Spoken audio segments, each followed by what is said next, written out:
Sziasztok! Én Bánhalmi Kata vagyok, és ez az Itt vagyok legújabb epizódja. Soha nem voltunk ennyire tájékozottak. A zsebünkben van a világ összes híre, válsága és értelmezése. Közben pedig a múltunkkal is folyamatosan foglalkozunk, mintákon, traumákon, pszichológiai kifejezéseken keresztül, mert az önismeret és a pszichológia mindennapjaink alapnyelve lett.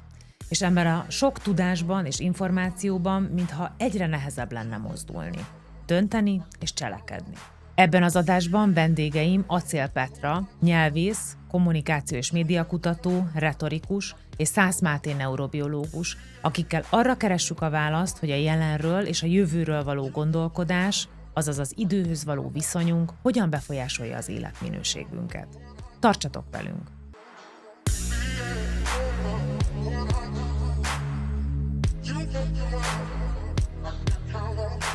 Ez az Itt vagyok, élet és egészség podcast Bánhalmi Katával.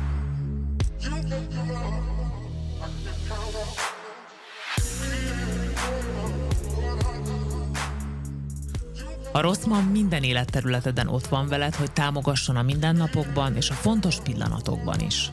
A podcast beszélgetést a Rosszman támogatta. Sziasztok! Nagyon köszi, hogy elfogadtad a meghívásunkat, Petra. Köszönöm, hogy itt lehetek, meg hát a meghívást is. És üdv újra itt, Máté. Köszönöm én is. A mai beszélgetésünknek a téma felvetése az az, hogy a jövőről való folyamatos gondolkodás az ellopja a jelen cselekvőképességét, és voltam elmesélni nektek, hogy jutott egyáltalán eszembe ez az egész probléma csomag. Valamelyik reggel éppen készültem elindulni edzeni, közben pityegett a telefonom, jöttek az üzeneteim, gondolkodtam egy új projekten, amit szeretnék megvalósítani, mert azt gondolom róla, hogy nagyon előremutató, és közben ettől az egésztől így feszült is lettem, és eszembe jutott, hogy lehet, hogy ez valami családi minta nálam, hogy én egyszerre ennyi feladatot fogok, és nem tudok elengedni, és akkor ezeket így mindig egyszerre átgondoltam, meg történt velem, és akkor arra jutottam, hogy konkrétan egyszerre gondolkozom a jelenen, a jövőn és a múlton, és ez iszonyatosan bénítóan hatott rám. És a kérdés az, hogy velem van a probléma, és ezért hívtalak meg benneteket, hogy ezt feltessem ezt a kérdést, vagy ez egy általánosabb jelenség ennél. Hát én azért nem szeretnélek nagyon megnyugtatni, hogy nincs veled probléma, mert ki tudja, tehát azon mindig dolgozni kell. De alapvetően ez valóban érdekes. Az első, ami szerintem fontos, hogy amikor azt mondod, hogy a jövőről gondolkodom, akkor az milyen távú jövő. Az ember a jövővel kapcsolatban meglehetősen bizonytalan. Nincs semmi, amivel kapcsolatban akkorákat tévedünk, mint a jövő. Csak hát az a jövő 1 perc múlva van, 1 hét múlva van, 3 év múlva van, 10 év múlva van.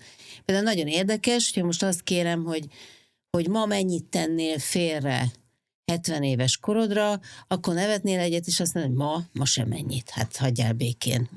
Csak hagy éljek, hagy vásároljak zsírszegény joghurtot. Ha viszont most megmutatnám neked a 70 éves képedet egy szimulált, mondjuk AI által készített képen, és utána kérdezném meg ugyanezt, bármilyen messze van, ma félretennél 10-20-30-40 forintot. Az egy más dolog, hogy ugye erről a közeli jövőről elkezdesz gondolkodni, mert ennek már olyan, mint a belelógna a bajsza.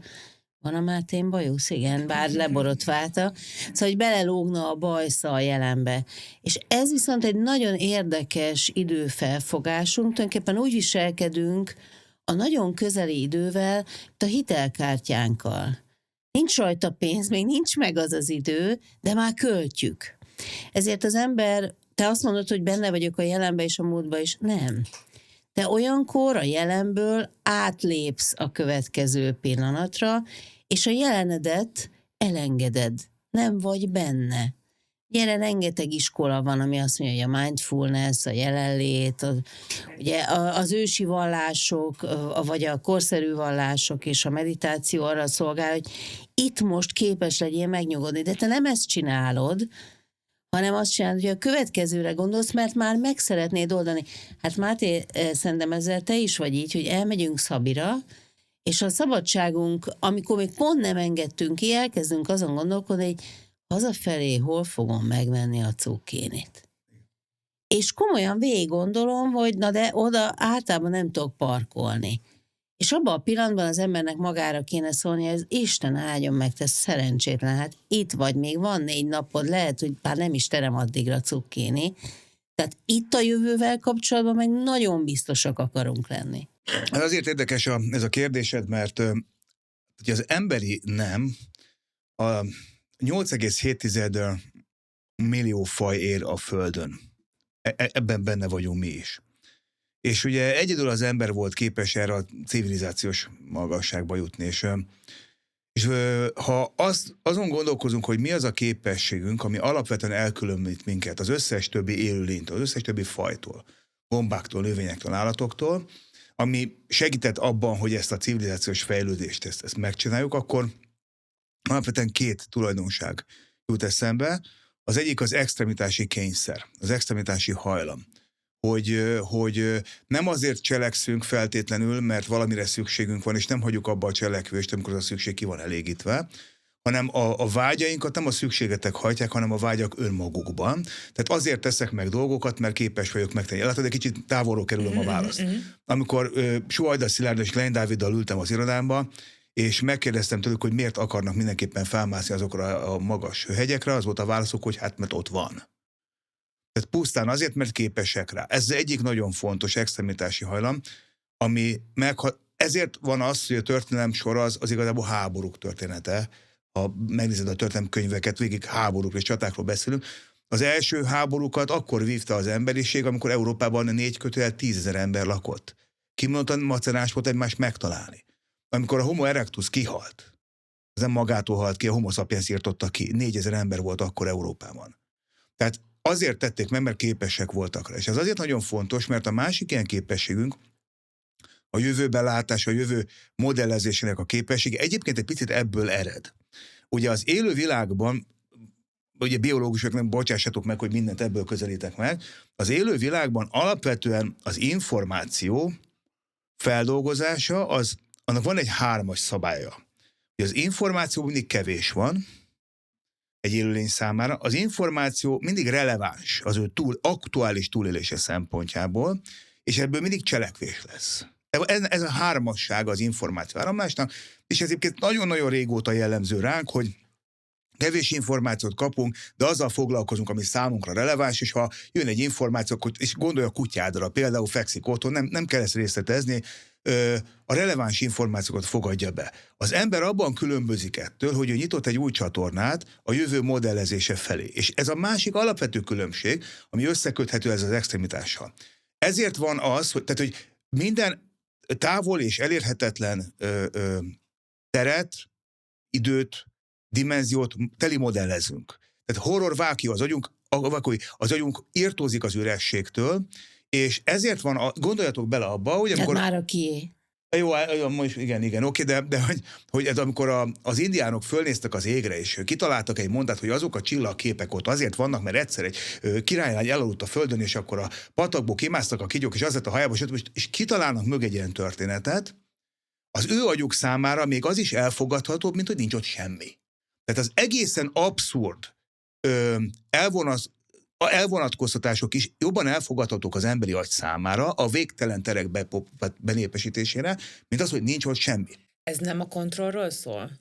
Arról pont olvastam, talán egy Eckhart Tolle könyvben volt ez így megfogalmazva, hogy azért beszélünk az időjárásról, mert azt gondoljuk, hogy azáltal, hogy megfogalmazzuk, hogy milyen az idő, mint hogyha lenne hozzá valami közünk. És hogy ez egy kicsit ugyanolyan, hogy... Különösen érdekes egyébként, ami példát hozol, az időjárás. Mindjárt vissza fogok rá térni, de azért egy kicsit a Máté gondolatsorát tovább fűzve, talán nem bánod, egy kicsit le is egyszerűsítve. Ugye az embert a többi fajtól még egy dolog megkülönbözteti, a nyelv, ami képes univerzálisan a gondolkodás szintjén is a múltat és a jövőt valahogy birtokba venni. Bár még egyszer állítom, hogy a jövővel kapcsolatban sokkal több gondunk van, egyébként a múlttal kapcsolatban is, mert ugye ott is válogatunk. A másik az a céltételezés. Tehát amikor te azt mondod, hogy te készülsz a jövőre, vagy amikor a Klein Dávidék azt mondják, hogy mert ott van, meg akarom mászni, annak azért van olyan olyan mozanata is, hogy mert valamilyen értéket, valamilyen identitást, valamilyen keretet kötök ahhoz, hogyha én azt megmászom azt a hegyet. Mert például engem úgy hívnak, hogy hegymászó, tehát az én dolgom az, hogy hegyeket másszak. Tehát ez az identitásom. És alapvetően, amikor azt mondod, hogy neked az a célod, hogy valamit végrehajts, és az a jövőben van, akkor vajon miért vagyok nyugtalan, hogy a jelenben gondolom végig? Azért, mert valójában nem tudom az időt sürgetni, és itt jön az időjárás is. A keleti ember teljesen nyugodt abban, hogy az időjárás milyen. Ez nagyon érdekes, jóval kevesebb beszél róla. Jó, tudjuk, hogy a kínaiak el is tudják fújni a felhőket, most ezt ironikusan mondom, és megoldják az időjárást. De alapvetően a nyugati embernek csak néhány dolog maradt, ami fölött nem érzi úgy, hogy kontrollja van. Iszonyatos a nyugati ember hübrisze. Gőgje, hogy ő mindenre képes. Ezért van az, hogy a mai napig digitális világban a legolvasottabb hír az időjárás, mert annyira nyugtalanító, hogy Nem tudjuk, hogy mi lesz. Hát is kikérem magamnak, esik. Szóval hogy mer esni? Tehát én ezt nem akartam neki megengedni. Tehát ezt nagyon nehéz elfogadni, és neked is, amikor ott vagy a jelenben, és azt akarnád, hogy tulajdonképpen legyek már túl rajta, ez egy fontos célom, de nem tudod az időt hajszolni. És ugye a harmadik, ami nagyon emberi, az az, hogy, és más fajra nem igaz, ugye Rilke úgy írja a kutyáknál, hogy a kutya haláltalan, mert hogy ugye nem tudja, hogy vége lesz. Ezért van az, hogy ha vár ránk, akkor örökké vár. És akkor a teljes testével és lényével vár. Mi kb. Úgy várunk, hogy na majd jön Kata, vagy jön Máté, jó, de közben megcsinálom ezt, meg megcsinálom azt. Tehát az idővel kapcsolatban van egy ilyen, azt hiszük, hogy belátásunk, és ezért sürgetnénk is. És tulajdonképpen az igazi baj a nyugtalanságodnak szerintem az az oka ilyenkor, hogy hajtanád az időt, ami tulajdonképpen mégis kedves neked. A legértékesebb kincsed. Így van, és ugye emiatt eltelik, elhasználod az idődet a gondolataidban. Körülbelül azt mondom, hogy kb. 10 éves lehet az a kutatás és könyv, Zimbardo és Boyd Időparadoxon című könyve, lehet, hogy meg is van nektek, ami tulajdonképpen arról szól, hogy az életminőségünket, és itt ugye ebben a podcast sorozatban, meg ebben a beszélgetésünkben az életminőségünkkel, meg az egészségünkkel foglalkozunk, és ez a könyv kvázi arról szól, hogy az időhöz való viszonyunk az jelentősen befolyásolja az életünknek a minőségét. Tehát egyébként nagyon máshogy telik az idő.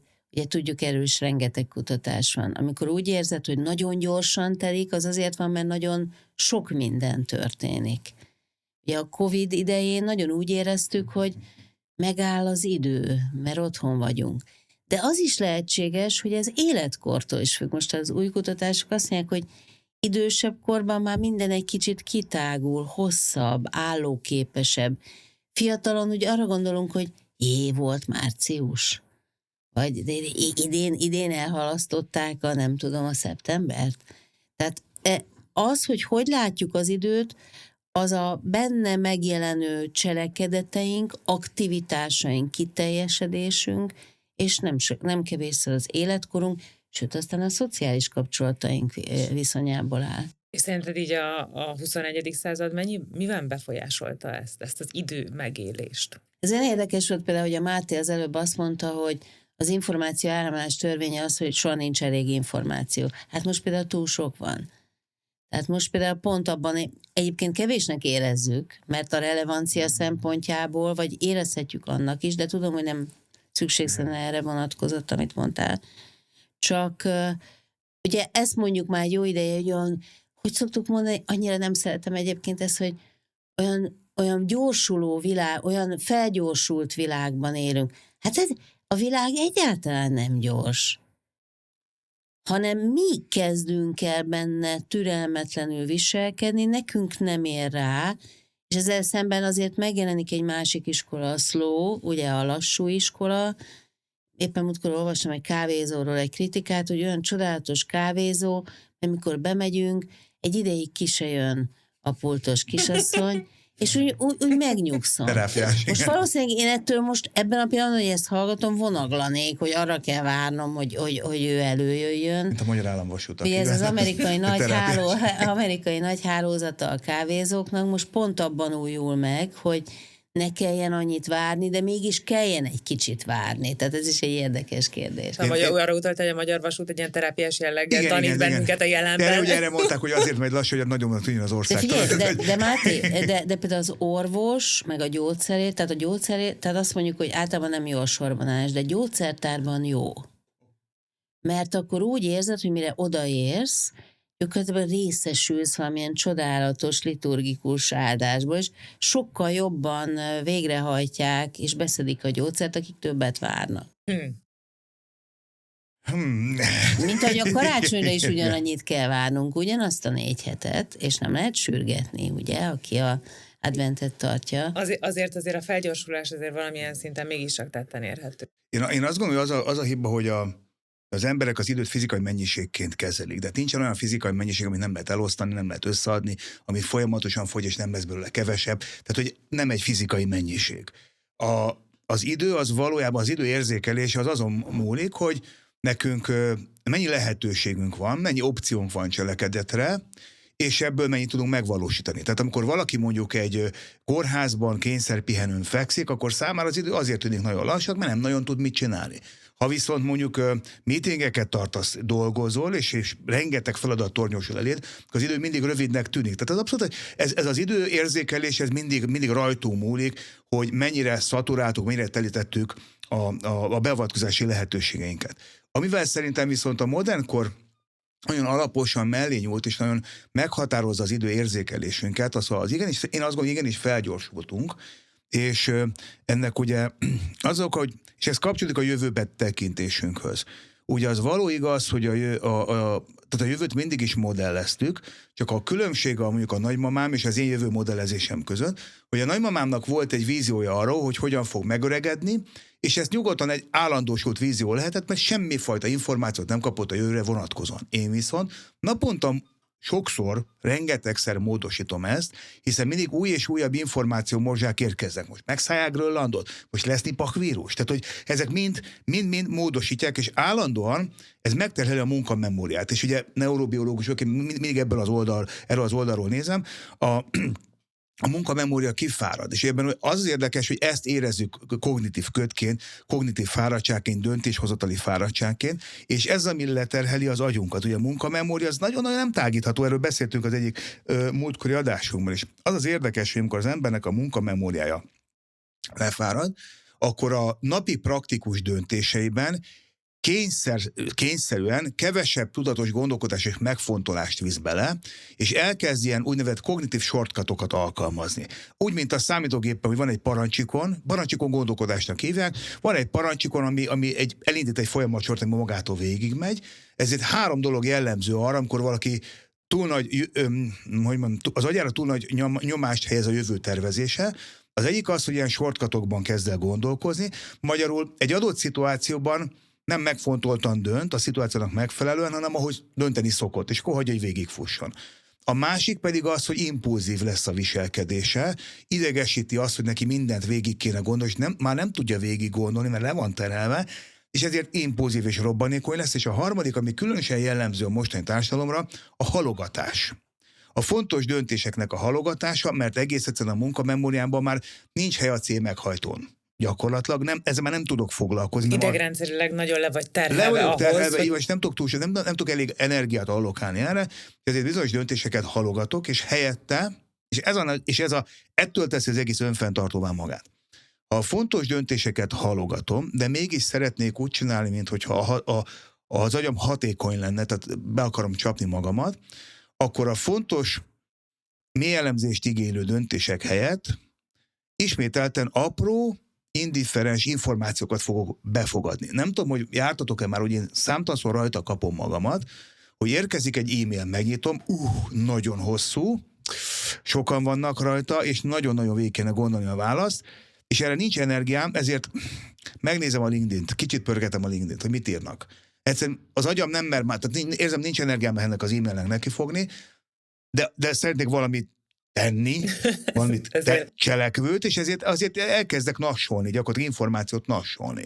És ez egy tipikusan jellemző, a modern agyra jellemző jellemség, aminek egyébként anatómia elváltozások is a következménye. Érdekes, hogy ezt a nassolás szó, információ nassolást használtad, mert ez szerintem valahol konkrétan úgy működik, mint amikor a táplálkozásban nincs egy kialakult rendszerünk, és nem tervezzük meg, vagy gondoljuk át azt, hogy hogyan is kéne táplálkozni fizikailag. Ennek mi a következménye? Nem tudom, kortizol, cukor, ingadozás, stb., és elkezdesz rájárni a snackre, és lehet, hogy akkor az információval valami nagyon hasonló történik, hogy nincs eszköztárunk kezelni ezt a volumenű, tehát hogy ezeket az információkat, azért nem állunk hozzá tudatosan, és ennek az a vége, hogy scrollozunk, meg szétesik a figyelmünk.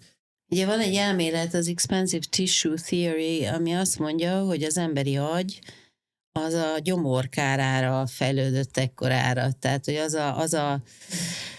ugye ez egy elképzelés, van kritikája, és van megerősítése, hogy ugye egyébként relatíve kicsi a gyomrunk. Szóval az egész emésztőrendszerünk, igen, így van, nagyon-nagyon kicsi ahhoz képest, amekkora lehetne, az agyunk viszont meglehetősen nagy a többiekhez képest, pláne vagy a többi fajhoz. És ezért sokan azt mondják, hogy tulajdonképpen az agy is eszik, és hogy nagyon meg kéne nézni a sok eltartalmat, meg összetételt. Ezért amiről a Máté beszél, az nem csak az agy meg a kognitív rendszer nagyon fontos alapokat mondtál el, kifáradása, jelenléte, hanem az egy időben elérhető információs tevékenységeknek a fenntartása. Tehát tulajdonképpen most már évtizedek óta, és ez modern kor, és ez gyakorlatilag a jóléti társadalmak digitális kora. Úgy élünk, hogy azt hazudjuk magunknak, hogy képesek vagyunk 2 vagy minimum 2 információs típusú tevékenységet egyszerre végezni. A válasz erre, hogy ez mítosz. Ilyen nem létezik.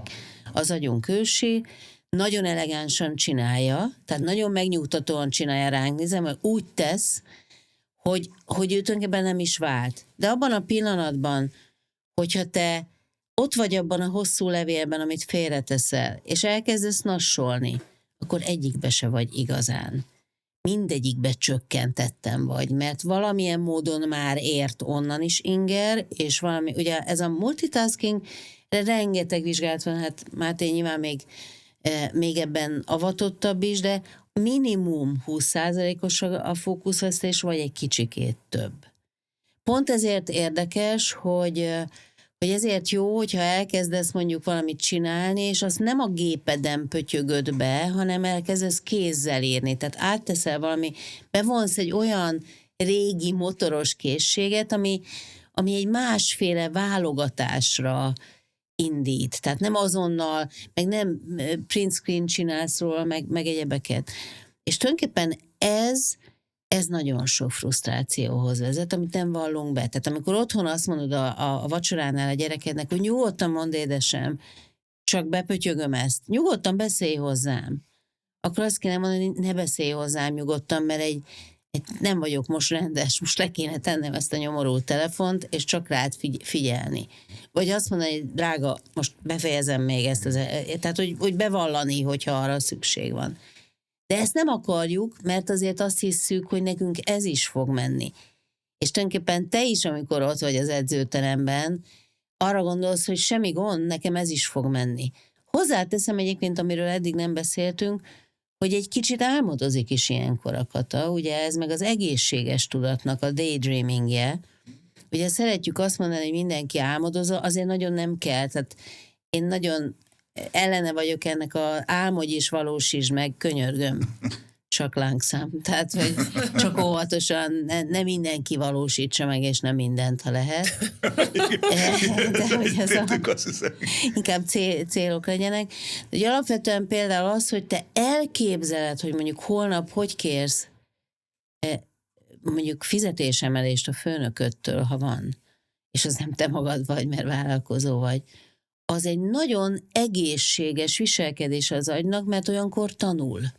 Tehát megtanulja, hogy kell csinálni, hogy fogok beszélni.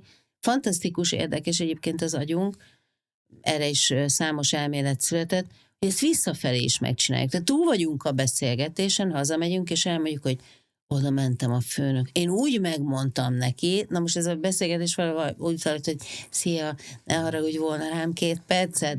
Tehát utólag is álmodozunk róla, tehát visszafele is megcsináljuk időben, nem csak előrefelé, de ezzel tulajdonképpen magunkat is megismerjük. Tehát ez a része meg hasznos. Csak akkor ki kell tudnod, egy harmadik gondolatot be kéne állítanod ott az edzőteremben, hogy mennyit tudok most ebből tanulni, hogy itt feszengek. Ugye a jelenben lét fontosságát próbáljuk itt körbejárni, vagy hogy egyáltalán hogyan tudunk a jelenben lenni, és szerintem általánosságban sokakban lehet még az, hogy a jelenlét az valami hedonista ügy, és hogy az, hogy én a jelenben vagyok, és élvezem a pillanatot, az egy alapvetően egy ilyen negatív konnotációban jelenik meg, és talán érdemes tisztázni, hogy milyen pozitív hozadéka van annak, hogyha a jelenben vagyunk. Hát ha megengeditek, ugye nekünk már korábban volt A semmi. egy idevezető beszélgetésünk, igen, arról, hogy van egy ilyen szociális elvárás arra, hogy talán responsív legyél, hogy mindig minden e-mailt elolvas, egy rövid időn belül válaszolj, hogy legyél felkészült, hogy a naptárod az up-to-date legyen, és hogy az alapvetően jövőbeli tervezésről szól az egész, és pedig az agyunk ugye igényli azt, hogy és most a jelenlét alatt alapvetően nem azt értem, hogy aktuálisan egy munkába legyél elmélyülve, hanem hogy magaddal tudjál foglalkozni. Én most talán annyit hoznék be, ami a korábbi beszélgetésünkben nem hangzott el, hogy ez egészet megspékelt egy elképesztő technológiai fejlődés. Tehát ugye az információtechnológia az ezekkel a kütyükkel lehetővé tette azt, hogy bizonyos feladatokat sokkal gyorsabban végrehajtsunk. Én most megtaláltam azt a golyóstollat, amivel az utolsó diplomamunkámat írtam. 20 évvel ezelőtt, és vettem füzetet, tehát bementem az Ápiszba, a 70-valahány éves bácsihoz. Te szerencsésnek gondolod magad emiatt, hogy mi egy ilyen generációhoz tartozunk? Én is. Én nagyon. Tehát, hogy elkezded az egyetemet, még kézzel írsz, aztán jött az írógép, aztán jött a számítógép. Tehát én még rajzoltam, tehát szövettaným többmetszeteket rajzoltunk, nekünk színeseink voltak, és vissza kellett térjek ehhez, mert egész egyszer rájöttem arra, hogy tehát hogy ezzel tudok hatékonyan dolgozni, és az információ megértésnek a hatékonysága sokkal jobb, ha kézzel írok. Mint hogyha meg ez a Ctrl-C, Ctrl-V, kimásolom, összerakom a jegyzeteimet, ez sosem lesz ugyanaz. Van egy nagyon érdekes dolog, ami az agyunkkal történt. Az információtechnológia lehetővé tette azt, hogy szellemi feladatokat gyorsabban elvégezzünk, információhoz gyorsabban hozzájussunk, és most már az AI lehetővé teszi azt, hogy információt gyorsabban összegezzünk. És ezáltal idő spórol meg az agyunknak. Csak hogy, és ez a lényeg, hogy a megtakarított időt és energiát nem arra fordítjuk, hogy a jelenben legyünk, hanem mindig kitöltjük maximumig újabb információmorzsákkal. Mert egész egyszerűen, és ez nagyon felborult, és majd erről szeretnék beszélni kicsit, hogy nagyon felborult a jutalmazási rendszerünk. Ugye korábban az információ azért volt fontos, hogy elindítson egy cselekvést, és a cselekvésnek legyen egy eredmény, és az eredménye váltotta ki a jutalmazást. Most viszont az úgy modern társadalomban az információ egy csomagok begyűjtése maga a jutalom. Cselekvés nélkül, relevancia nélkül, pusztán csak az információ begyűjtése vált a jutalommá. És ez gyakorlatilag nem teszi lehetővé azt, hogy a jelenben éljünk, mert amikor itt vagyunk a jelenben is, állandóan projektálunk, állandóan elvonatkoztatunk, és időben és térben távoli pontokról próbálunk begyűjteni információt, mindegy, csak hogy jöjjön. És amikor azt mondtad, hogy ülnek az emberek az asztalnál, egymáshoz kéne beszélni, és közben figyelek, és közben, és néha én is ezt sem, és most el is szégyeltem magamat, feleségem majd biztos fogja mondani, amikor hazamegyek, hogy na ugye megmondtam, de nekem nem hiszel. Tehát, hogy ez valóban erről szól, hogy egész egyszerűen a horror vákui miatt, ha az agyunk azt érzi, hogy időt fog megtakarítani, még meg se takarította, tehát még nincs meg ez a hozama, már azon gondolkozik, hogy mivel fogja kitölteni azt az időt, mert annyira rettenetesen félünk a magunkkal töltött időtől. És ezt kellene megfejtenünk, hogy amikor állsz a busz emlékszünk, amikor álltunk a buszmegállóba régen, és nem volt mobiltelefon, nem volt Walkman, hát most volt, aki rágyújtott, körülbelül ennyit lehetett csinálni. Én nem is tudom, mivel töltöttem el azt az időt. Tehát most nem látsz egyszerűen embert, hogy ne scrollozna. Tehát a mozgó lépcsőn, még az utolsó 1 méteren is scrollozik, mert annyira nagyon fontos neki az a 2,2 másodpercnyi idő. Tehát ennyire félünk attól, hogy magunkkal töltünk el időt. Én erre lennék kíváncsi, nem tudom rá a választ, hogy miért olyan ijesztő, amikor az embert összezárják a saját gondolataival. Ja, Milan Kundera mondja a Lassúság című regényében, hogy hol vannak már a vándorok, akik csak lépegetnek és a csillagokat nézik, mert hogy akkor is eltöltöttük az időt, és hogyha elengedsz mindent, tehát nincs a füledben fülhallgató, nem telefonálsz, akkor hirtelen megtelik az idő. Egyszerű példa, születésnap, esküvő, karácsony. Mi az, amit azonnal elővesz az ember? Fényképezzük le. Ugye, csináljunk selfie-t, mindenki őrülten fotóz, rengeteg fotó készül. Nemrég jelent meg egy memóriával kapcsolatos nagyon átfogó és nagyon érdekes könyve egy Ranganath nevű kutatótól, aki elmondja, hogy kimutatható, hogy minden ilyen esetben egyáltalán nem emlékszünk mi egyedül arra a karácsonyra. És amikor a telefonunkból előhívjuk a képeket, akkor arra gondolok, hogy ez itt mi? Ez melyik karácsony volt? Mi ez a 4500 kép? Én néha szoktam mosolyogni, hogy egy esküvőről ma átlagosan készül 2-6000 kép. Hát mire megnézed, elválsz. Tehát gyakorlatilag ki fogja megnézni? Vagy hol van az a mennyiség?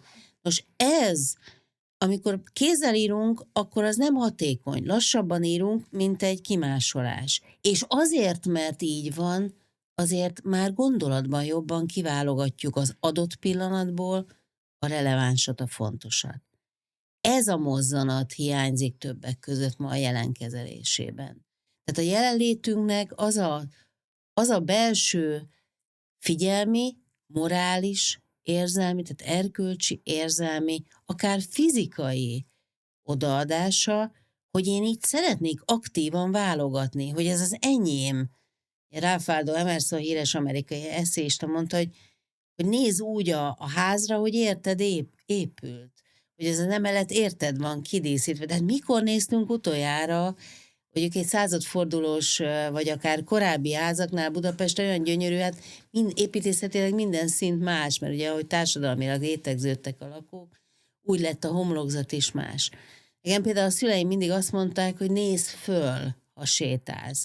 Igen, csak ma már azt mondja a legnagyobb brit biztosító, hogy senki nem néz föl, ezért neki megy az oszlopoknak, hiszen a kezében tart egy készüléket. Nagyon megnőtt az ilyen biztosítási ügyeknek a száma.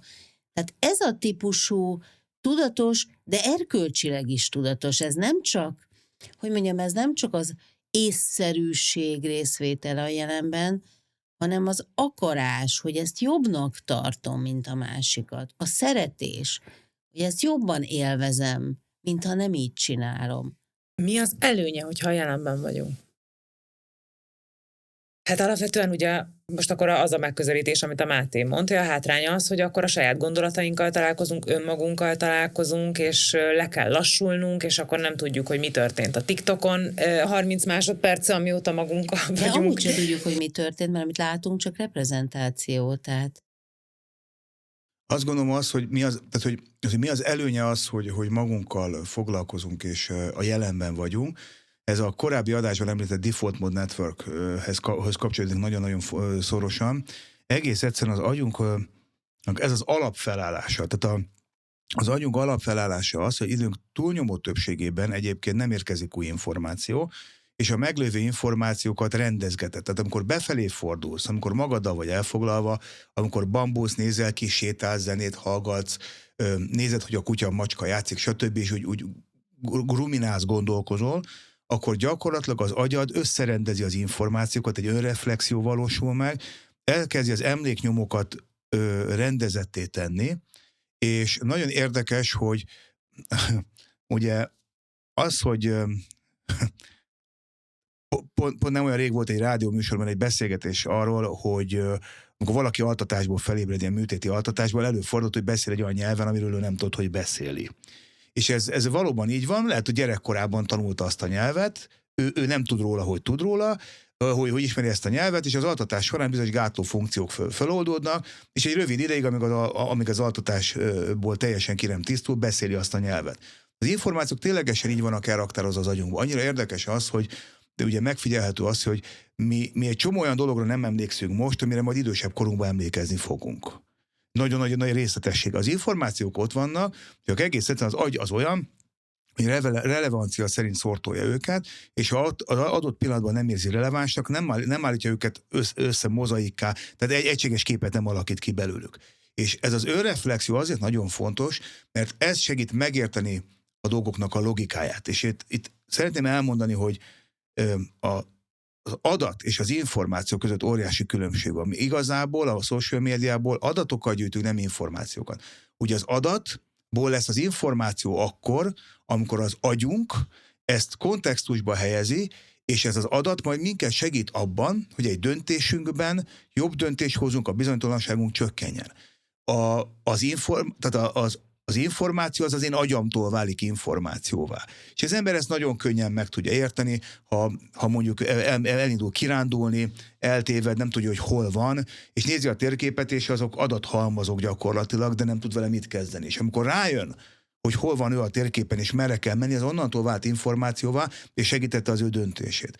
És az, hogy abban a rengeteg adatban, ami az agyunkban jutott, kiválogassuk a megfelelő, a relevánsakat, és ezt információvá kovácsoljuk, ez akkor történik meg, amikor magunkkal vagyunk elfoglalva.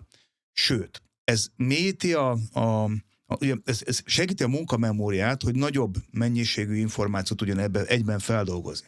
Ez nem történik meg, ha mindig kifelé projicálunk, ha mindig az adatok beáramlásával vagyunk elfoglalva, és nem tudjuk ezeket összerendezni, akkor lesz egy olyan következménye, hogy csökken a munkamemóriánk kapacitása, és csökken a komplex dolgok felfogásának és feldolgozásának a képessége.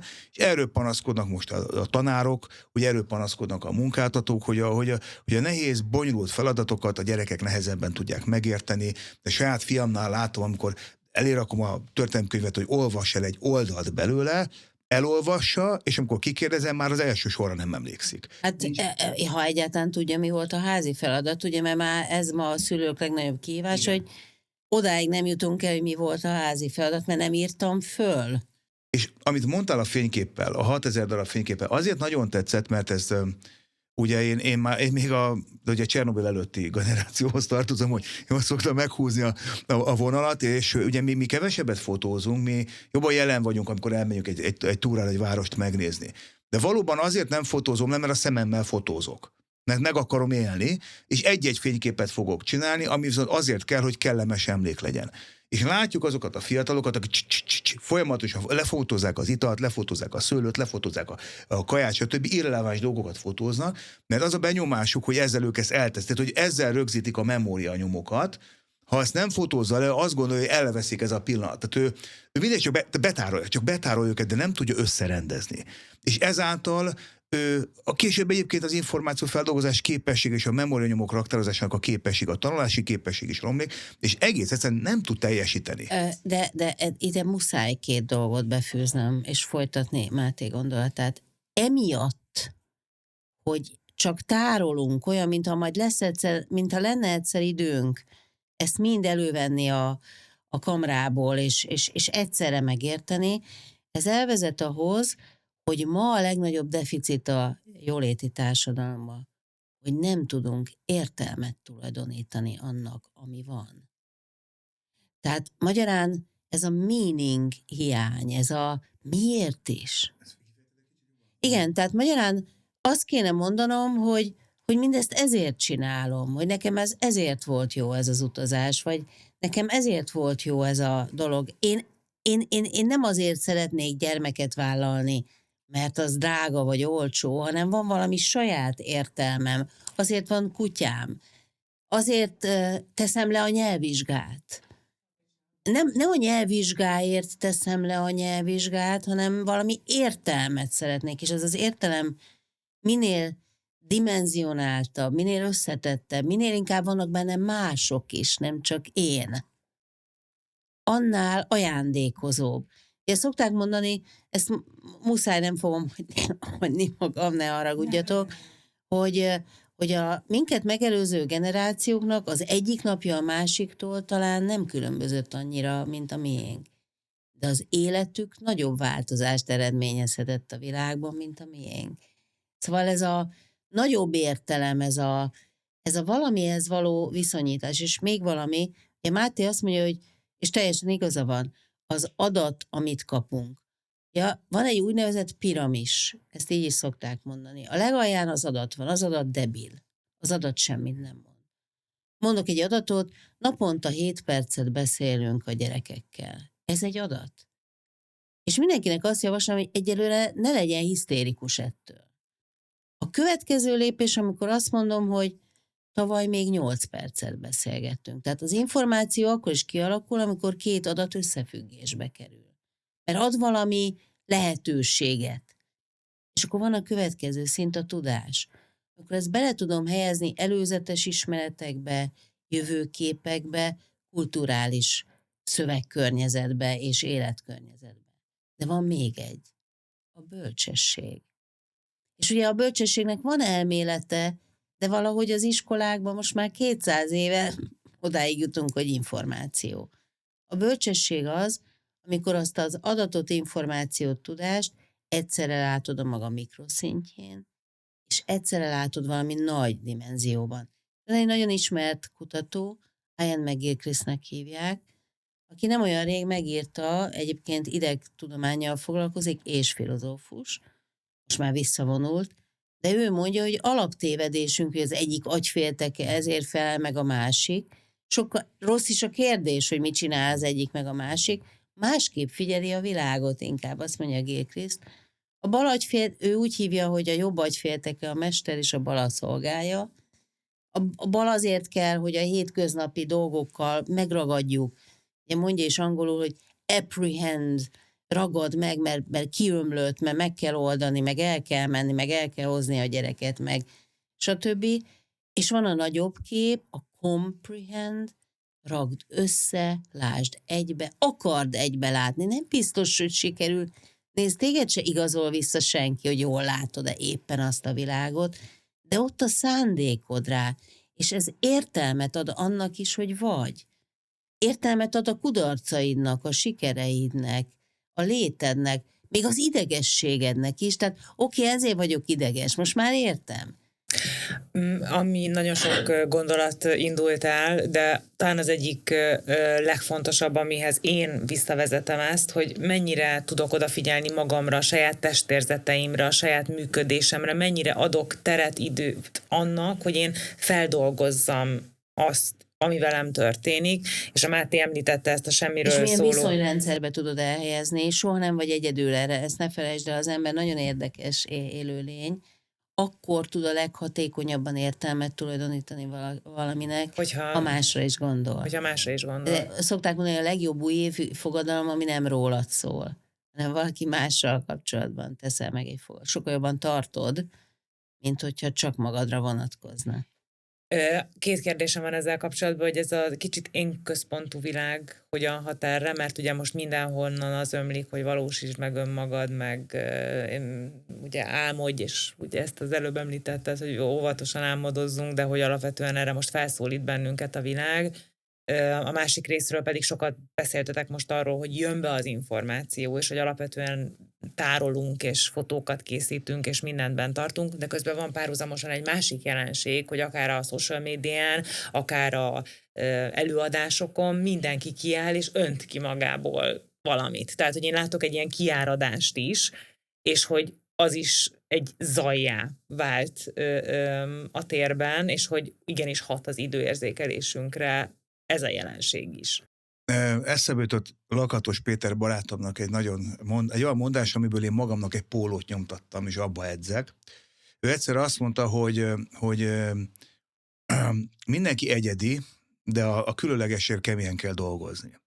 És azért érzem ezt ide valónak, mert főleg a nyugati média elhitette velünk azt, hogy aki vagy, az egy teljesen egyedi individuum, és az önmagában azért értékes, mert egyedi, és ebből mutass meg minél többet, mert ez a te egyediséged. És ez lett a következménye annak, hogy ezzel járt együtt, hogy mindenki tartalmat generál. Tehát ugye kaptunk egy felületet, rengeteg fantasztikus felületet kaptunk rá, és mindenki a saját egyediségével próbál meg kitűnni ebből a környezetből, és hogy ez mennyire becsapó, egy zseniális marketing szakember, egy kutató marketing szakemberrel beszélgettem egyszer, aki a borászatban, a boriparban nagyon tapasztalt, és ők ugye azt figyelték meg, hogy rengeteg a Instagram, Facebook fotó van, hogy a hölgy ül a tengerparton, a kezében egy talpas pohár, egy pici fehérborral, akkor tartja a nap lemente fel, és átvilágít a nap a poháron, kicsit így be van döntve, és ők megvizsgáltak, ha jól emlékszem, 10 000 ilyen fotót, és megállapították,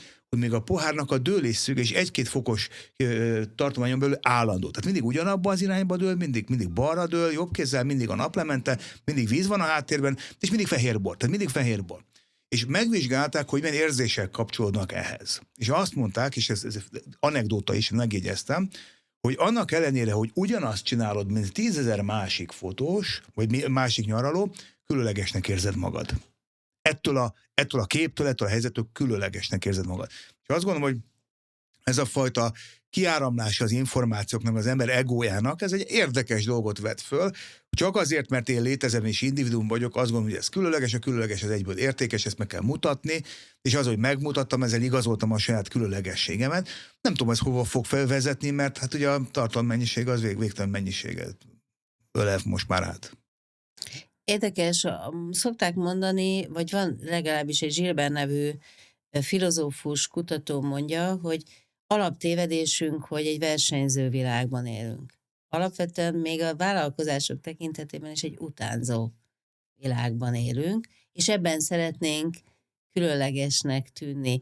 Tehát amikor azt mondjuk például, hogy egy kereskedelmi szektor mondjuk verseng, akkor valójában azt látjuk, hogy az egyik a másikára ráül, és akkor megcsinálja annak a változatát. Nagyon kevés a valódi újítás. Ugye Péter Thiel mondja, hogy az újítás az lehet nyilván leggyakrabban horizontális, tehát van egy ilyen prototípus, akkor most megcsinálják millióan ugyanazt. Mondjuk az AI-ról most pont azt mondják, hogy most még ez megy, ez az úgynevezett skálázás. A valódi újítás, a valódi más, az mindig függőleges. Volt ez, és valami egészen új derül ki. Ebből az egészen újból messze nincs olyan sok, mint hogy egyéniségből, vagy karizmából sincs olyan nagyon sok. Ugye azt is kérdezted, hogy én központú világ.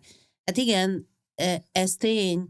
Nyilván, hogy az individualizmus az, hogy te mindennél fontosabb vagy, hogy te vagy a legfőbb érték, ez egy nagy csapda bizonyos tekintetben. Egyrészt elviszi azt a szempontunkat, ami viszont ősi emberi és a társas létünkből fakad, hogy szívesen adunk másnak, vagy adjuk akár az életünket is egy számunkra nagyon fontos emberért oda. Tehát valójában a boldogság pszichológia ugye ezzel elég mélyen foglalkozik, hogy a boldogságnak általában felszokták sorolni a legkomolyabb kutatások is, hogy mik az összetevői, és az egyik, hogy valami legyen, ami neked nehézség, de túllendülsz rajta. Tehát ez az elértem valamit, de nem lehet, hogy ne legyen kicsit nehéz. Ezért gond például a digitális világ, mert egy kicsit mindent könnyűvé tesz, és kényelmessé. Tehát nem érzed azt megfeszültem, beértem, megcsináltam. A másik, ami feltétlenül szükséges hozzá, hogy vagy az utat, vagy az eredményt élvezd. Egyébként a Daniel Pink, ugye motivációkutató, ő mondja, hogy a 7. szintje a motivációnak, vagy 7 szintje van, az az, hogy szabad vagy is, már te döntöd el, hogy mit választasz. És a legalacsonyabb szintje, amikor mások elismeréséért csinálod, vagy azért, mert úgy érzed, hogy na nekem ez nagyon kell, és mire odaértél, olyan őrült boldogtalan leszel, mert megvetted azt a, nem tudom, szörmebundát, vagy műszörmebundát, és ez mit segített? És akkor az utolsó, hogy a boldogsághoz rendkívül fontos, hogy valaki más is benne legyen. Tehát egész egyszerűen egyszerűbb, jobb, kényelmesebb, valahogy ajándékozóbb. Azt is tudjuk például, hogyha adományozunk, akkor attól mi magunk jobban érezzük magunkat, sőt, még az is érdekes, hogy ezt is vizsgálták, hogyha névvel adományozunk, az egy kicsit rosszabb, mintha némán, akkor valahogy úgy kiteljesedünk. Tehát ezért van az, hogy amikor a sztárok ilyen nagy dirredúrral bejelentik, hogy az nem, az se őket nem tölti vissza, se mintának nem annyira jó. Az ember nézi mondjuk ezeket a programokat, ahol adományoznak, a legtöbb ember odaírja, hogy névtelenül, mert jól akarja érezni magát tőle. Tehát, hogy Ancseréva mondja, hogy felmennél-e az Ararátra, ha nem tudnál róla beszélni. És én egyébként ez egy nagyon érdekes kérdés az adománynál is, hogy a becsvágyról is, meg az ajándékozásról is, hogy én például nagyon sokszor elszégyellem magam, hogy nem biztos, hogy felmennék az Ararátra, nem tudnék jókat dicsekedni róla, és ezen még dolgoznom kell. De ez is az én központúság, hogy az egészet azért csináltam, hogy én legyek valaki. Szerintem behoztál egy nagyon fontos pontot, és az a boldogság, hogy a nap végén azért beszélgetünk ezekről a témákról, jelenről, jövőről, szorongásról, cselekvőképességről, mert keressük az utat ahhoz, hogy örömtelibb életet élhessünk. És most nagyon sok aspektust hoztatok be. Mi az, amivel a mindennapok szintjén nekünk érdemes ezek közül valóban foglalkozni? Mi az, amit, ugye az volt a kiinduló felvetésem, hogy a jövőről való gondolkodás elveszi a jelen cselekvőképességét, de egyáltalán miért fontos ez a saját örömteli életünk szempontjából? Az információs társadalomban nagyon sok minden történt velünk. Ugye először is van egy bemeneti túlsúly és egy kimeneti hiány. Ugye rengeteg információt kapunk, ami nem formál kimenetet. Tehát nem lesz belőle cselekvés. Az agyunk próbálja információ alakítani az adatot, de ebben elfárad. És ez egy konkrétan anatómiai változásokat idéz elő az agyban. Ahogy mondtam, ugye az emberiséggel ősidő, egyidejű az, hogy kapok egy információt, az motivál engem valamire, és tehát meglátom a szarvast az erdőben, nagyon megtetszik, szuper, megyek utána, én nem lelövöm, hanem fényképezem, sikerül utolérnem, sikerül lefotóznom, talán megnézem, megvan a fotó, és akkor az bennem egy ilyen katartikus élmény, hogy ez nagyon jó. Na most az idegrendszer szintjén ugye a boldogságot, meg a jutalmazást mindenki a dopaminnal köti össze, nem ennyire egyszerű a helyzet. A motivációt és drive-ot a dopamin csinálja, ez a wanting-nak hívja a neurobiológia, viszont amikor megkaptam az eredményt, és ebben én kielégültem, és most csak a szarvasra gondoljunk, kérem mindenki, akkor az a liking, az sokkal inkább ilyen endorfin, endogén opioid felszabadulásra jár, és az adja ez a kielégülés érzést, és én amikor tényleg sikerül elcsípnem a vadat, és leizzadtam, és utána Amandával lerogyok az erdőbe a földre, és nézem a képet, és úgy vagyok, hogy de jó, sikerült, akkor egy olyan megérkeztem érzés van. Na most, a modern információhajhászásban mindig csak a wanting jön elő, ugyanis mindig csak, tehát megkapjuk a dopamindózisokat, de ebből nem lesz cselekedet. A scrollozásból nem lesz cselekedet. Egy ideig úgy gondoltuk, hogy emiatt nem teljes ez a hurok. De a modern kutatások azt mondják, hogy sajnos teljes, tehát megváltozott a jutalmazási hurok, és nincs már liking. Tehát egész egyszerűen önmagában záródik, és ez a dopamin kiáramlás és ez a wanting folyamat, ez megteremti az igényt a következő wantingra. Még behoznék elnézést egy újabb ilyen neurológiai jelenséget, ez a predikciós hiba. Amikor belépek egy ajtón, egy olyan terembe, ahol még nem voltam korábban, akkor az agyam azért is tehát számít valamiről, hogy mit találott. Ha minél inkább eltér az, amit ott találok, attól, amire számítottam, tehát minél nagyobb lesz a predikciós hibám, annál nagyobb jutalomnak érzékel az agyam, hogy én oda beléptem. Tehát mondjuk képzeld, hogy a Netflixen nézegeted a filmeknek az ikonjait, és látsz egy ilyen kalandfilmet, sejted, hogy nagyjából miről fog szólni, mégis megnézed, és ha az sokkal másabb lesz annál, mint amire számítottál, akkor azt, hogy ez jó film volt, azt egy jutalomként érzékeled.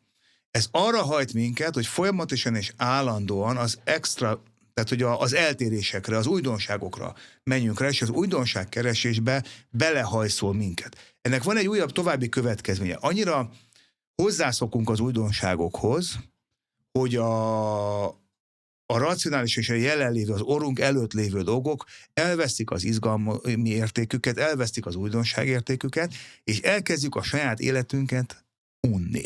Unjuk az ételt, amit megeszünk, unjuk az embert, akivel beszélgetünk, unjuk a szexuális kapcsolatot, amiben vagyunk, unjuk az utazásokat is, és nem szívesen megyünk ki a Buda-hegyekbe kirándulni, mert unalmas. És gyakorlatilag a virtuális térnek a véget nem érő izgalmai devalválják az én valós élethelyzetemben elérhető izgalmakat. És ez oda fog vezetni, hogy számomra már csak a virtuális tér fog tudni motivációra alkalmas izgalmakat nyújtani, mert egyedül a virtuális térben létezhet akkora változatosság, hogy számomra a predikciós hiba lehetőségét tehát mindig tudja emelni a részdobár, mindig tudja emelni a tétet, emelni a szintet.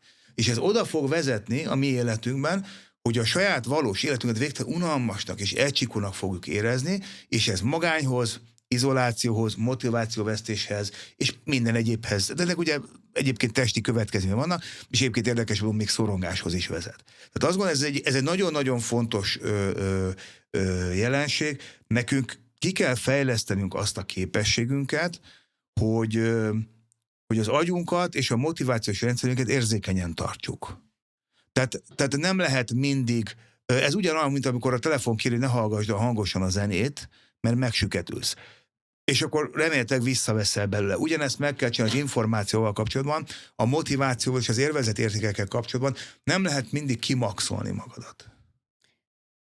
Mondják, hogy van a boldogságnak egy receptje, de még mielőtt ezt elmondanám, az azért fontos, és ezt Arthur C. Brooks is mondja, hogy a boldogság nem maga a jelenség, hanem annak az illata. Mint egy jó süteményé, vagy mint egy finom marhahúslevesé, hűha, na most az olyan nagyon jól jönne. Tehát alapvetően azt értsük meg, hogy a boldogság tünet, egy életmódnak, az életvezetésnek, a napi gyakorlatainak a tünete. A képlet pedig úgy szól, hogy amikor elosztod azt, amit van, azzal, amire vágysz, és nagy számot kapsz, akkor jó helyzetben vagy, mert akkor, ahogy ugye ezt azért nagyon szépen már hallottuk, hogy meg kell tanulni szeretni azt, ami a miénk, ugye, hogy amit van, azt nem kell sok minden elosztani, mert nem vágysz mindig valami másra, ez fontos. És akkor mondok néhány gyakorlatot, amit szerintem érdemes az örömteli életért megcsinálni. Az egyik, hogy érdemes gyakorolni a hálát. A hálát újra felfedezte magának a pszichológia, és egyébként nagyon sok vallásban ugye a hála gyakorlása önmagában fontos. Tehát például döntsük el azt, hogy minden nap van egy olyan időszak, amikor elmondjuk, hogy ma mi volt jó magunknak. Vagy adott esetben felírjuk mondjuk egy hétre magunknak, hogy miért vagyunk hálásak, és minden héten átnézzük. És az a papír kín van az orrunk előtt, mondjuk a hűtőn. Hálás vagyok azért, mert van meleg cipőm, vagy hálás vagyok azért, mert ennyire szép az otthonom, ahol élek, vagy hogy még mindig megvan a párom, pedig hát eléggé gyepálom mostanában. Tehát, és lehetséges, hogy hetente egy kicsit más. Aztán próbáljunk meg, tehát például ez az ajándékozás, nagyon, nagyon érdekes gyakorlatot hallottam múltkor, hogy minden héten valakinek, aki nem várja tőlünk, egy kollégánknak írjunk valamiért egy köszönőlevelet. Vagy írjunk egy SMS-t, hogy fiam, arra gondoltam, hogy milyen jól oldottad meg ezt. Nagyon hálás vagyok, köszi. Ő neki rendkívüli ajándék lesz, nekünk elképesztő öröm. Ez ember el azt mondja, hogy most én ilyeneket írogassak. Szóval én nem azt állítom, hogy írogassunk, csak vezessük be. Ne törekedjünk arra, hogy az izgalmakat teljesen kivegyük az életünkből. A boldog élet nem izgalommentes. Mint hogy egy pici stressznek is kell lenni, ami hajt. Tehát ez a stresszmentes, nincs stresszmentes, könyörgöm, ne is legyen. Hát akkor azt jelenti, hogy nincsenek szeretteink. Meg nincsen családunk. Igen, tehát akkor semmink nincs. De arra figyeljünk, amit ugye nagyon sok erkölcstan is állít, hogy a jó nem a rossz ellensúlya, hanem a hiánya. Tehát csak akkor tudjuk igazán a jót érezni, hogyha abból a pillanatból kivesszük abban a pillanatban. Tehát nem azt mondjuk, hogy hát ugyan nagyon szép otthonom van, de ez a nyomorult, ez a hideg tél, szóval tönkretesz engem, száraz a bőröm. Szóval értitek, mit mondok, hogy nem, az úgy nem megy, hogy kiporciózzuk. Ha valami jó, azt próbáljuk meg úgy megtartani. Gondolatban is. Kicsit leteszeljük el. És ami negatív, azt meg próbáljuk csökkenteni. Párkapcsolatban például tudjuk, hogy ha egy picit nehezebb, és kevésbé vagyunk elégedettek, akkor általában nem sokkal több jót kell tenni, hanem a negatív interakciókat érdemes csökkenteni. Valóban figyeljünk arra, hogy hogyan beszélgetünk egymással. Például a boldog élet egyik kulcsa, hogy tudunk kérdezni. Nem bonyolultan, egyszerűen, mert azzal egyrészt magunkat is adjuk, kiengedjük, a másik, hogy kifejezzük a másik számára, hogy kíváncsiak vagyunk, sőt, menjünk elébe, tudunk figyelni. A mai ember, szerintem ezt Máté, te is látod, hogy ha valamit hall, azonnal akar róla valamilyen véleményt. Könyörgöm, ne legyen mindenről véleményünk. Tényleg. Tehát Isten mentsen. Legyen valami, amire azt mondja, igen, erről nincs. Erről még nincs. Meg a véleménynek a fogalma is megváltozott. Tehát a reflexiómat véleménynek gondolom. Abszolút, és azon ki is mondom, mert egyébként olyan őszintének is kell lenni, hogy halljunk bele, hogy a másik is halljon bele az én őszintességemben. Ezt azért mondom például, hogy ne átaljunk udvariasak lenni. A világ valamennyi nyelvében egyetlen egy közös dolog van, az udvariassági formulák. Azért, mert a társas lény így tud a másikkal együtt élni. És ezért érdekes, hogy amikor valaki rohan, és elkezdjük, hogy bocsáss meg, igazán nem akarlak zavarni, hogy itt látom, hogy rohansz, de csak egy perc, miért ilyen hülyén fogalmazok, mikor rohan? Mert ettől jobb neki megállni. Tehát igen, ügyeljünk arra, hogy ahogy beszélünk a másikkal, és ahogy beszélünk magunkkal, annak van módja, stílusa, kerete, adjuk meg a módját. Nem mindig szép ez az őszintesség. Én ebben van valami rémbarbár. Tehát igen, amikor azt valami valaki, nagyon, igen. Ez ami a szívemen az a számolat, igen, hogy lehet ijesztő jó, hogy számomra, te olyan fura vagy. Hát most mit kezdj vele? De lehet valami őszinte, ez inkább a nyersség, nem? Tehát lehet valami... Nem, én azt gondolom, hogy te is úgy kezdted, hogy nem kell kitolni magunkból mindent, ami bennünk van. Szóval maradjon benne is valami. És végül a boldog élet kulcsa, hogy felismerjük, hogy nem csak a természetben, nem csak a zaj, a víz, a levegő tud szennyezett lenni, hanem a mentális környezetünk is. A kommunikációs környezetünk, szabjunk határokat.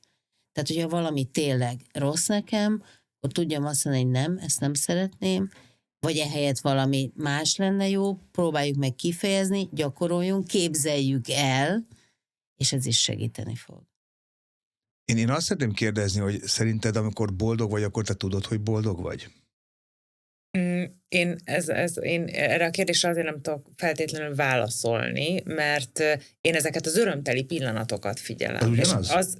Nekem ez a boldogság fogalom nekem egy picit nehezen megfog. Pedig a joy, ez az öröm csak része a boldogság. Én pont ezt akartam mondani. Tehát én eszembe jutott egy pillanat, tehát de a kérdésedre válaszolva amúgy igen. Tehát, hogy én annyira tehát annyira ilyen töltést érzek, amikor örömteli vagyok. De az hogy más. Miért más? Az öröm meg a boldogság ugyanaz? Nem. Hát nyilván az öröm kisebb egység, ha úgy tetszik. Hát én annyiszor voltam olyan helyzetben, ahol egyáltalán nem éreztem örömöt, de utólag azt mondja, akkor boldog voltam. Egy nehéz fel. Például egyik kedvenc például, amikor boldog voltam, nekem egy kabrió terepjáromban, és a kutyámmal gyakran szoktunk nyáron csatangolni, és pont az Alpokban mászkáltunk valahol kettesben Amandával, amikor jött egy brutál nagy eső, és hát ez nem egy lenyitható tetőnek, nincs teteje. És én messze voltam a lakástól, ahol voltunk, és mire hazaértünk, tehát rommáztunk, tehát szakadt az eső, és ott akkor tehát törölgettem a szememből a vizet, hogy tudjak vezetni, azon gondolkoztam, hogy szét fog ásni a kocsi, minden, és amikor megérkeztem, még vissza is kellett az zuhogó esőbe tenni a tetejét, és aztán bemenni, hideg volt, fáztam, begyújtottam, és a többi, és most utólag számtalanszor vissza gondolom ezt a pillanatot, hogy úristen, de jó volt, tehát most én azt gondolom, hogy abban a pillanatban boldog voltam. De ott abban a pillanatban egyébként a számba folyt az esővíz. Négy összetevőt szoktak a hálán kívül, sok egyebet is, de 4 alapösszetevőt. Az első az öröm. Tehát, hogy lehet az öröm. De nem szükségszerűen öröm az, ami jó. Tehát nem csak a masszázs örömteli. Így van, ezt akartam mondani. Mert jön a következő, az, ha úgy tetszik, a teljesítmény, tehát hogy valamit megcsináltunk együtt.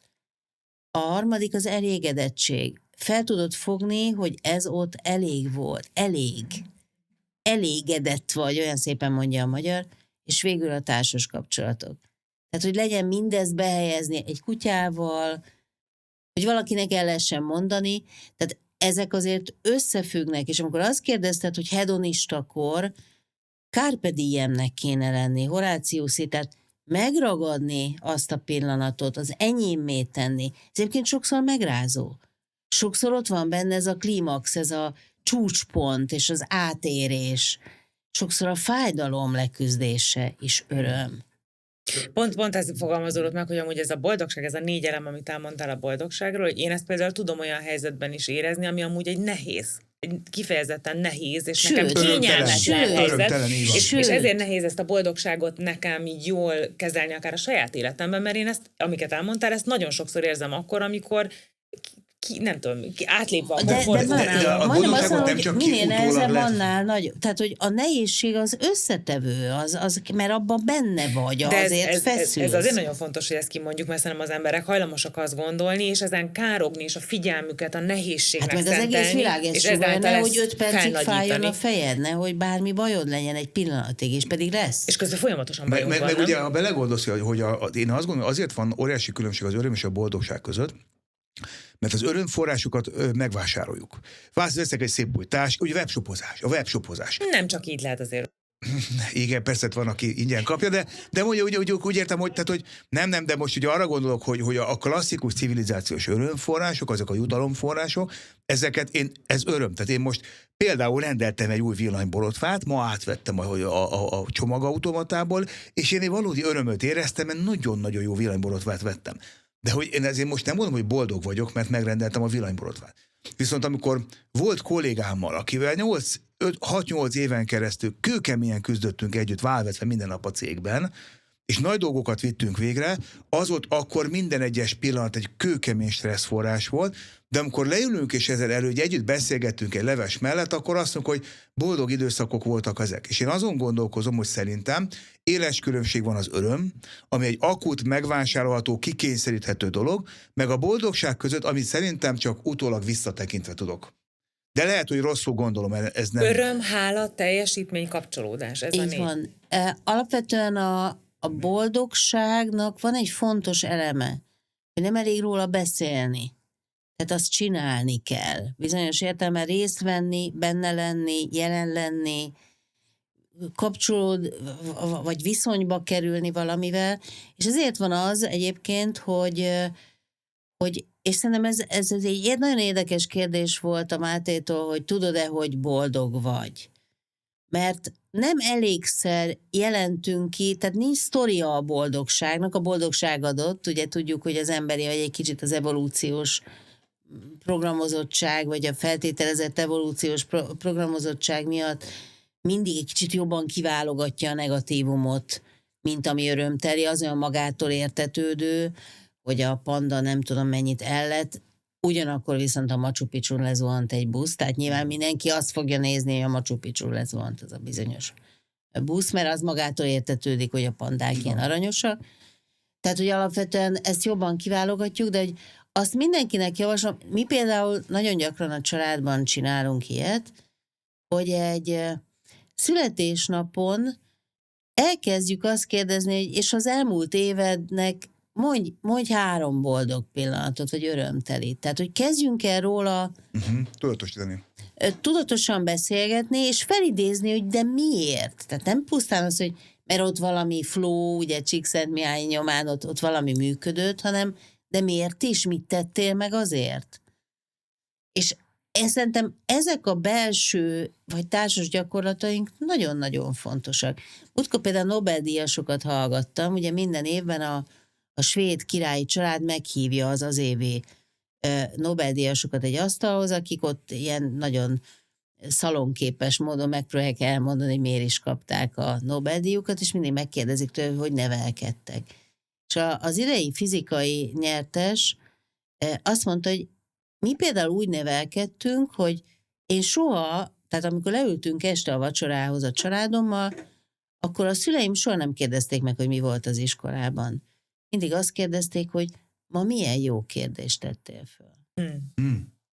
És önmagában ez a kérdés, és az, hogy ti most ezt meghallgatjátok, vagy a kedves nézők, vagy a hallgatók esetleg meghallgatják, ez is lehet egyébként örömforrás, nem az, hogy tőlem hallgatják, meg nyilván senki ne vegye így, de hogy lehet, hogy ez tényleg, hogyha arra figyelnék jobban, hogy tudtam-e ma kérdezni.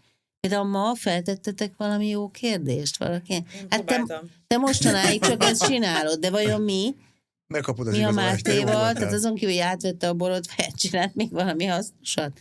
Tehát, hogy ez egy nagyon érdekes kérdés, hogy találjunk olyan gyakorlatokat, amik megfognak, tudatosítanak, segítenek, reflektálnak, de van értelmük. Tehát nem csak azért, hogy nagyon ki legyek gyúrva lelkileg, hanem azért, hogy adni tudja. Picit az imák is eszembe jutottak erről, amikor gyerekkoromban ugye én akkor nem értettem ezeknek a jelentőségét, most kezdem fölfogni, amikor ugye a vallásos nevelésben részesültem valamelyest, és ugye az imáknak, az estimánál az volt a feladat, hogy adj hálát valamiért, ami jó dolog történt veled, és tehát volt úgy, hogy voltam, hogy hát most nem tudom, én most szerintem semmi, és akkor is kellett. Tehát akkor is találj valamit, akkor is gondolkozz, és keres valamit, amiért köszönetet mondasz. És akkor gyerekként úgy voltunk, hogy jó, hát akkor köszönöm szépen a reggeli pohár vizet, nem tudom. Tehát most így az jutott eszembe. Most viszont rájöttem arra, hogy ennek óriási jelentősége volt, mert kondicionált téged arra, pont a Machu Picchu és a pandák kapcsán, hogy ne csak a lezuhan turista busz néz, hanem azt, hogy a panda is, mert igazából az sokkal fontosabb számodra. Az előzetes beszélgetésünkben így felmerült az a gondolat, hogy minden történelmikor különlegesnek gondolja magát, és hogy ez nagyon talán hatványozottan igaz lehet mostra, hogy most azt hiszük, hogy történik a digitalizáció, az AI, felgyorsul az információ, és hogy azt éljük meg, legalábbis ezt én így érzékelem, hogy nagyon különleges kornak gondoljuk ezt a mostanit. Ami talán még egy kicsit a cselekvőképességünket befolyásolja azáltal, hogy azt gondoljuk, hogy akkor erre nincsen megoldóképlet, és hogy ez talán béníthat.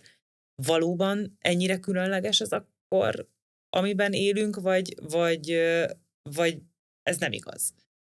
Egymásra nézzünk itt a Mátéval, hogy ki fog erre. Köszönöm, szeretem az ilyen kérdéseket, hogy az-e vagy nem.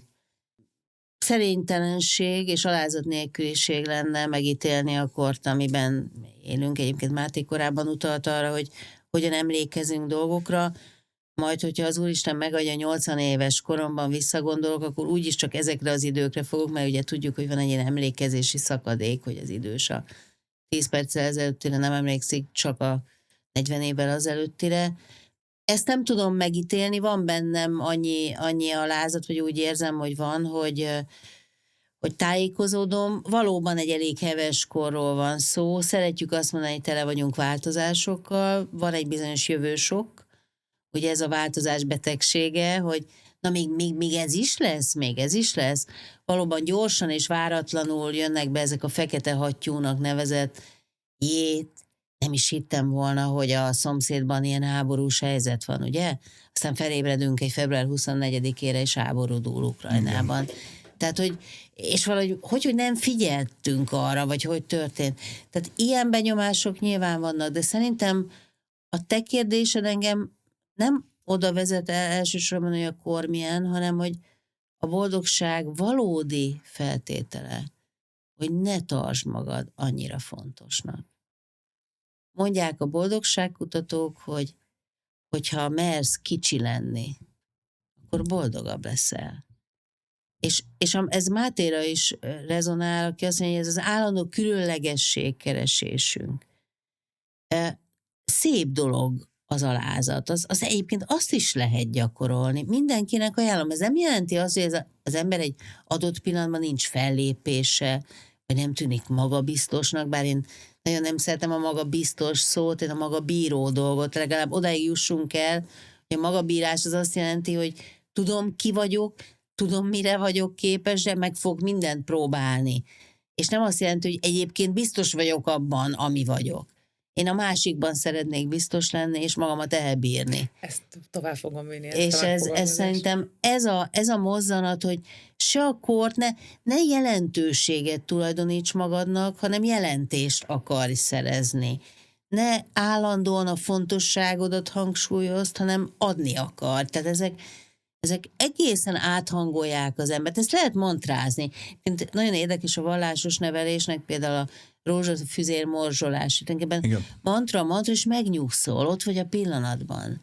Nagyon kevesen tudják már ma, mert ugye a nagymamák valahogy elfelejtették megtanítani, meg kinek mi a hitelvallása, milyen gyakorlatot használ ehhez, de hogy ennek is van értelme, néha az ilyen kicsit apró izomgyakorlatok segítenek elengedni, és a saját piciségedet, monotonitásodat úgy a magad részévé tenni, ez is segített. Én a kérdésedre válaszolva, én azt gondolom, hogy igen, én azt gondolom, hogy ez egy nagyon különleges kor, amiben élünk, és persze ilyenkor szokták mondani, jó, de voltak világháborúk, meg nem tudom, Krakatau kitört, meg leszakadt a kontinensek, tehát voltak geológiailag nagyobb jelentőségű események, viszont azt gondolom, társadalmilag most vagyunk egy olyan átalakulásnak az elején, amit tényleg nem tudjuk, hogy hova vezet, és ilyen mértékű társadalmi átalakulások egyébként nem nagyon voltak eddig. Tudom, hogy volt ipari forradalom, meg volt feudalizmus. Tehát alapvetően a politikai rendszerek és a társadalmi beidegződések azok változtak, de az emberi gondolkodás nem volt jellemző ekkora mértékű változás. Ha visszaemlékszünk ugye a Semmit podcastra, abból ugye elmeséltem, hogy ma egy átlagos embert napi szinten annyi információ, tehát egységnyi információ, tehát byte ér, ami 500 évvel ezelőtt egy királyt vagy egy hadvezért egész életében sem. És ez a fajta információs gyakorlatilag túlnyomás, ami ér minket, ez egyik korábbi korra sem volt jellemző. Nagyjából még azt gondolom, hogy tehát az internet felfedezése előttig körülbelül nagyságrendileg amúgy azonos módon működött az agyunk. És én megtettem azt egyik nyáron bementem a Széchenyi levéltárba, és passzióból mikrofilmeket nézegettem, és elővettem egy olyan levelet, amit időszámítás szerint 6-700-as évek körül egy arab fiú írt az apjának. Egy ilyen társadalmi panasz gyakorlatilag arról, hogy a lányok azok mennyire a külsőségekre hajtanak, és hogyha ő aranyszerszámos lovát veszi elő, akkor mindig találkozik a tekintetekkel a piacon, ha meg csak egyszerű gyalogszerrel megy, akkor rá se néznek. És ugye ez egy hosszú levél volt, és csak az maradt meg bennem, hogy mennyire ugyanazok a problémái ennek az embernek 2000 évvel ezelőtt a világ másik pontján, mint ami akkor nekem problémám volt. De a mostani problémák, amikkel most szembesülünk, és a mostani tudattorzító jelenségek, ezekre soha nem volt még példa. Ráadásul ugye a mesterséges intelligencia segítségével egy olyan új világ kapujában állunk, ahol a döntést és az identitásunkat is lassan kihelyezzük másoknak a kezébe. Erről azért korábban szerintem nem nagyon volt szó, és ami úgy szinte nagyon meg fogja változtatni, azt gondolom, az emberiségnek a saját magához való viszonyulását is, az, hogy az elszigeteltség és a magány, az sem öltött még soha ilyen méreteket. Tehát az, hogy annak ellenére, hogy a föld lakosság száma milyen meredeken emelkedik, ami pusztán csak matematikailag azt mutatja, hogy egyre több ember, egyre nagyobb társaságom lenne, nem? Tehát, hogy elvileg egyre több ember tudok beszélgetni. Annak ellenére, hogy ehhez kommunikációs szupersztárek vannak, tehát tényleg én most ma reggel tudtam Nairobiban beszélgetni egy emberrel, az valami elképesztő, de mégis a magányérzetemben ez egyáltalán nem javít, sőt inkább ront, és ezt még most nem tudjuk, hogy milyen következményekkel jár. Tehát azt gondolom, hogy a világnak a kiszámíthatósága az, hogy hova megyünk, és itt nem arra gondolok, hogy lesz-e háború. Nem arra gondolok, hogy lesz járvány, mert volt háború, volt járvány, lesz járvány, de ezek soha nem változtattak annyit az embernek a fiziológiáján, az embernek a társadalomban betöltött szerepén, mint most, és ezek most már látjuk, hogy, és megint visszatérek a neuroanatómiai jellegzetességekre, hogy az agyban szerkezeti elváltozásokat idéznek elő. A nagy kérdés az, ezek a szerkezeti elváltozások öröklődnek-e. Én azt gondolom, hogy igen, öröklődni fognak, és ez azt jelenti, hogy beindult egy új evolúciós hajtóerő. És ez egy klasszikusan egy evolúciós elágazási pont, ami ha így igaz, ahogy én gondolom, akkor egy új korszak kezdetét fog jelenteni, csak nem tudjuk, hogy ez mivel jár. Karl Jaspers azt mondta, hogy az emberiség történelmében vannak úgynevezett axiális vagy tengelyforduló korok. És azokat onnan ismerjük meg, hogy minden, ami a világban történik, valami felé mutat, vagy valami körül konvergál. De az a nagy kérdés, hogy ez az AI-e. Mert bár minket, akik információs foglalkozásokban vagyunk, és olyan társadalmakban élünk, ahol elérhető az információ, egy abszolút foglalkoztat ez, és azt gondoljuk, hogy valóban egy új program indul el, ami a társadalmi berendezkedésünket, az életmód, mindent fog valamilyen értelme befolyásolni. Számos forgatókönyv van, hogy fogunk élni 10 év múlva, vagy mikor. Most például érdemes meghallgatni, mit mondtak a nagy tech guruk 2025-26 határán, hogy Elon Musk azt mondja, hogy 1 millió robottal lesz több jövőre, mert ő konkrétan azt gyártja. Nyilván, és hogy rá már nem is azért fogunk emlékezni, mert Tesla volt, hanem azért, mert ugye robotok.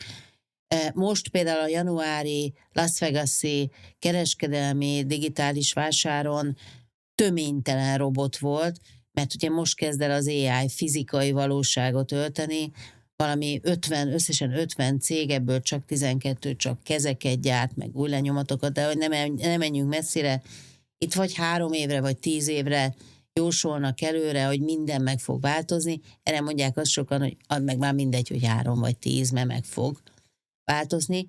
Csak az a kérdés, hogy a világnak azzal a felével, aki nincs ennyire benne, azok olyan hol vannak a kisebb afrikai törzsek, és van egy nagyon híres kutató, Margaret Mead, aki azt mondja, hogy a világ nagy változásaihoz elég 5 ember. És ez az, amit viszont nem tudunk, és szerintem itt kell bekapcsolni mindig azt a jobb agyféltekés gondolkodásunkat, hogy lehet, de az is lehet, hogy nem. Szóval ne akarjuk azonnal megmondani, hogy ez az a pillanat. Mert azért mindennel együtt a 7-es busz még késik. És a női harisnyákon felszalad a szem. És ezt azért szeretném itt bepanaszolni, mert felháborítónak tartom, hogy még mindig itt tartunk. Az a záró kérdésem hozzátok, hogy szerintetek melyik az a készségünk, vagy készségeink, amire a legnagyobb hangsúlyt kell fektetnünk annak érdekében, hogy ebben a korban ezekkel az idősikoknak a ránk ömlő stresszével a legjobban és a legörömtelibben tudjunk megbirkózni, vagy boldogabban. Kezdem én. Jó. Azért kezdem én, mert én megkérdeztem az AI-t. Erről, igen. Nekem ugye 4 gyerekem van, és elmagyaráztam az AI-nak a családi helyzetemet, és azt, hogy szeretném a gyerekeimet nevelni és fejleszteni, de nem tudom nevelni a gyerekeket, mert nem tudom, mi fog következni. Tehát nekem milyen képességem van, amit át tudok adni a gyereknek, hogy megállj helyet egy olyan világban, amiről azt sem tudom, hogy fog kinézni. És ez egy kicsit zavart engem, úgyhogy megkérdezem a nálam is okosabban. És az AI adott 5 tanácsot. Azt mondta, hogy alapvetően... Nálad nincs okosabb, Máté. A nálad több adattal dolgozott. Nagyon kedves, köszönöm szépen. Az AI nem így látta, és a családomban úgy szintén senki nem így látta, de ez a család el kell tűnöd a stúdióba. Igen, ezért jövünk ide a stúdióba. Szóval azt látta az AI, hogy a jövő legfontosabb tulajdonság az, hogy ne bolondulj meg. Tehát ő azt mondta, hogy a legnagyobb hangsúlyt arra kell fektetni, hogy a mentális stabilitásodat, az érzelmi stabilitásodat meg tud őrizni egy olyan világban, ahol egyébként konkrétan a fizikai információknak, a tudásnak egyre inkább csökkenni fog a szerepe. Tehát, hogy nem, könnyen lehet, hogy nem kell már könyveket bebiflázni egyetemeken, mert egy másik világ jön, és itt a lexikális tudásnak, a szemantikai ismereteknek kevesebb lesz a szerepe, próbálj meg stabil maradni. A másik, amit mondod, az az, hogy az a fajta karriermodell, amiben éltünk generációk óta, hogy eldöntöd, hogy mi szeretnél lenni, és akkor végigjárod a megfelelő iskolákat, elhelyezkedsz a szakmádban, tanulsz, és akkor mester leszel, és akkor egyszer csak majd abból pénzt fogsz keresni, és ez felejtős. Azt mondta az AI, hogy alapvetően az állandó változásra kell berendezkedni. Úgy látta, tehát és ez mondjuk most karácsonykor volt, hogy kb. 10-12 év vagy karriermodellnek a vége a jövőben. Tehát neked arra kell felépítened a gondolkodásodat, hogy most elindulsz egy adott irányba, ez egy pár évig működni fog, és utána állj készen arra, hogy megint változtassál. Tehát ezeknek hát ugye a harmadik, amit úgy szintén nagyon fontosnak találtam, amit teljesen egyetértettem vele, hogy az emberi kapcsolatot, a szociális kapcsolatot próbáld meg megőrizni, és erőnek erejével aktívan tartani, annak ellenére, hogy minden abba az irányba visz, hogy ne ezt csináld. Tehát, hogy szentelj időt arra, hogy azért is fölhívsz barátok, akkor is fölhívsz valakit, ha effektív nincs teendőd azzal az emberrel, és nem azért hívod föl, mert valamit át kell küldjél neki, hanem csak az ő személye miatt. Tehát azt mondta, hogy vedd körül magadat olyan emberekkel, azzal az 5 emberrel, akivel jól érzed magadat, és hogy aktívan tartsd a kapcsolatot akkor is, hogyha ennek nincsen operatív jelentősége. Én azt gondolom, hogy tehát számomra mondjuk ezek voltak a legfontosabb, és a legmegdöbbentőbb dolgok egy AI-tól. Az első készségre azt mondanám, hogy az elfogulatlan odafigyelés képessége. Tehát, hogy nem szeretem a nyitott szót, mert nyitva az ablak van, én kíváncsi tudok lenni, tehát aktívan figyelni. A második az szeretni, adni szeretetet, és elfogadni tudni szeretetet. A 2 csak együtt jó, mert ha csak az egyik van, az rajongás lesz.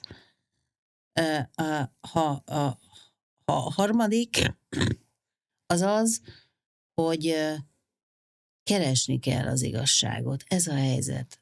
Tehát, hogy nem keresni kell valami szublim, valami lényegit a dolgokban. Tehát nem kell megelégedni. Hajtson minket valami mélyebb értelem felé. Ez a fajta keresés ne legyen mohó, de legyen reális, és végül szerintem a hűség. Tehát az elköteleződés, hogy ami érték, ahhoz akkor is ragaszkodom, amikor változás van. Mert az az autonómiám, az a létem, az a személyiségem alapja. Megszólalni is nehéz ezután az szó után, és nagyon-nagyon köszi ezeket a gondolatokat, és azt, hogy itt voltatok. Én nagyon bízom benne, hogy ezt fogjuk folytatni. Nagyon jó volt ma veletek, és... Mi köszönjük szerintem. Jó volt veled, Kata. Köszönjük a kérdéseidet. Innen folytatjuk. Köszönöm. Sziasztok. Nektek pedig köszönjük szépen, hogy itt voltatok velünk. Az Itt vagyok hamarosan egy hét múlva folytatódik. Ne felejtsetek el feliratkozni a YouTube csatornánkra, és kövessetek be minket Facebookon és Instagramon. Sziasztok!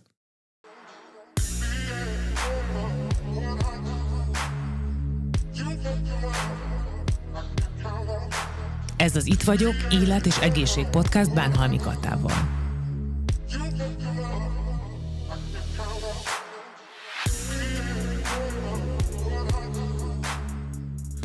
A Rossmann minden életterületeden ott van veled, hogy támogasson a mindennapokban és a fontos pillanatokban is. A podcast beszélgetést a Rossmann támogatta.